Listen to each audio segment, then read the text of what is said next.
무한의 부를 창조하는 잠재의식의 힘. 부의 초월자 제17장.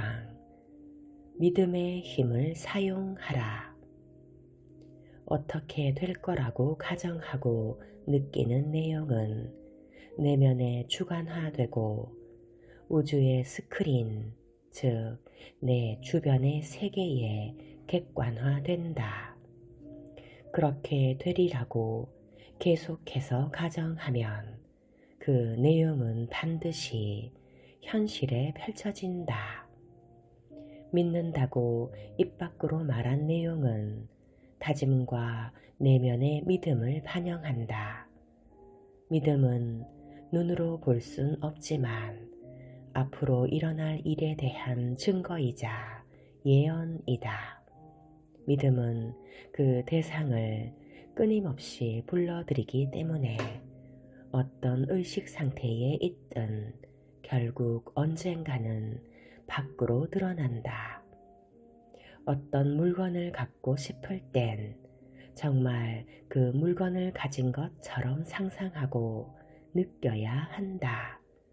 그 물건을 내가 갖는 게 당연하다고 생각하고 실제로 그것이 내 방에 있다고 상상하면서 그것을 사용하는 감각을 느껴라. 눈에 보이지 않더라도 내가 알지 못하는 방식으로 눈에 보일 것이다. 하지만 그러기 위해서는 믿음이 있어야 한다. 믿음의 딴지를 걸고 도전하고 의문을 품고 분석하려는 현재 의식을 차단하라. 잠재 의식의 힘에 온전히 기대야 한다.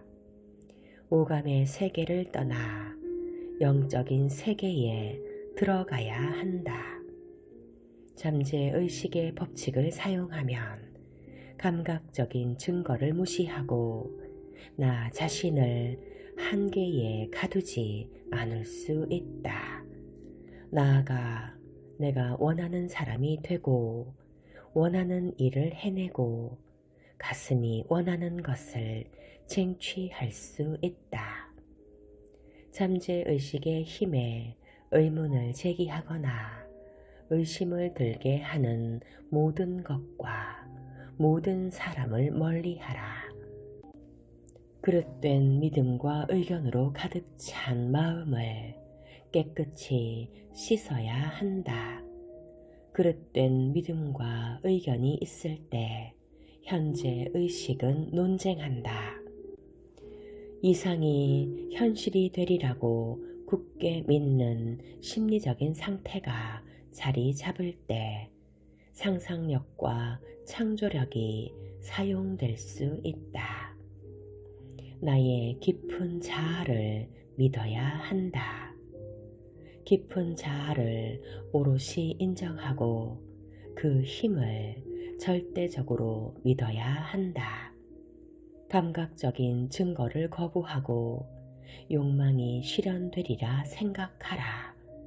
지금 욕망과 사랑에 빠져 있고 계속 사랑할 것이라 다짐하라. 사랑이 담긴 아이디어는 무적이다. 이 아이디어를 잠재의식에 깊숙이 새겨라.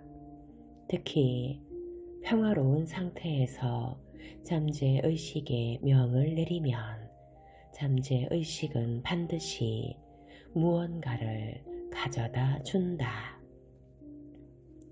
돈은 나를 거쳐 끊임없이 흐를 것이다. 번영의 법칙에 따르면 과수원 나무에 열린 달콤한 열매들처럼 세상에는 무한한 풍요로움이 존재한다. 폐활량에 따라 숨 쉴 수 있는 공기의 양이 달라진다. 이처럼 돈이나 재화 같은 물질적인 것 역시 내 몫이라고 진정으로 믿고 상상하면 요구하는 만큼 받을 수 있다. 바닷가에서 물을 뜬다고 생각해보자. 와인잔을 가져가면 와인잔만큼 물을 뜰 수 있다. 어떤 사람은 4리터짜리 물통을, 어떤 사람은 양동이를 가져가서 물을 뜬다. 하지만 아무리 큰 통으로 물을 뜬다고 할지라도 바닷물이 고갈되지는 않는다. 바닷물은 차고 넘친다. 쌓아두기 위해 돈을 벌려고 하지 마라. 저축보다는 현금의 흐름에 집중하라. 내가 원하는 사람이 되고 하고 싶은 일을 하고 꿈꾸던 일을 할 만큼 현금이 충분하게 흐르는 것을 원하라. 교육, 기술, 운송, 커뮤니케이션 등 자원 없이는 자아 실현이 불가능하거나 인생을 완전하게 즐길 수 없다. 인생을 즐기려면 돈이 든다. 하지만 꿈을 이루고 욕망을 충족시키기 위한 필요 이상의 돈은 낭비다. 나에게 필요한 건 일용할 양식이다. 물론 일용할 양식이란 생존할 만큼의 물자를 말하는 것은 아니다. 내가 원하는 일을 성취하고 추구할 만큼의 충분한 자원을 말한다. 한 사람이 가진 야망과 능력, 욕망에 따라 각자가 필요한 일용할 양식은 다르다. 내가 얻는 것이 직업 또는 경력 때문이라 생각하지 마라. 직업은 부가 흐르는 하나의 통로일 뿐이다. 직업 외에도 무한한 통로가 존재한다. 통로의 한쪽 문이 닫히면 다른 문이 열린다. 실직하거나 직위를 잃는다 할지라도 긍정적인 태도를 보여야 한다. 직업을 잃었다고 한탄하지 말고 새롭고 멋진 자리가 날 것이고 그 자리가 내 자리라고 요구하라. 그러면 더 좋은 일자리가 생긴다. 낙타가 바늘구멍에 들어가는 것이 부자가 천국에 가기보다 쉽다고 말한다. 이 과장된 표현의 요점은 인생의 목표를 부의 축적으로 삼으면 자아 실현이 불가능하며 삶을 즐기지 못하리라는 것이다. 도움이 필요한 사람들을 돕지 않거나 세상을 더 나은 곳으로 만들지 않으면 많은 것을 이루지 못한다. 사용하지 않는 돈은 낭비하는 돈이다. 돈은 전기에 비유할 수 있다. 전등이나 기계에 전력을 공급하려면 전기가 흘러야 한다. 힘을 얻고 꿈을 쫓으며 선한 일을 하기 위해서는 돈도 끊임없이 내 삶에 흘러야 한다. 세상은 제로섬 게임이 아니다. 제가 이 집을 얼마에 팔아야 할까요? 이 가격에 팔아도 될까요?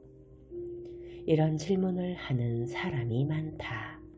답은 황금률, 즉 내가 대접받고 싶은 대로 남을 대접해야 한다는 것이다.